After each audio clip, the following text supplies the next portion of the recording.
لو انت مهندس في الكونستراكشن فيلد، حابب تطور من مجالك الوظيفي، حابب تدخل مجال بروجكت كنترولز، حابب تعلي من فرص توظيفك في اكبر الشركات، احنا في بروفيشنال مانجمنت اكاديمي بنقدم لك فرصه كورس الكونستراكشن كوست مانجمنت، واللي فيه بنتعلم الكوست مانجمنت عن طريق محورين للدراسه. المحور الاول اللي هو المحور النظري، وده عباره عن ماده علميه مجمعه من أقوى المناهج العلمية، من أقوى المراجع العلمية في العالم. المحور الثاني اللي هو محور التطبيق العملي في ورش عمل تفاعلية بالكامل.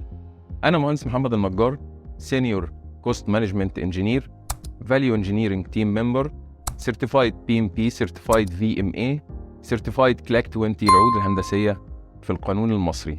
دلوقتي تقدر تشترك معانا وتلحق خصومات عيد الفطر في جروب عيد الفطر اللي هيبدأ أول مايو إن شاء الله.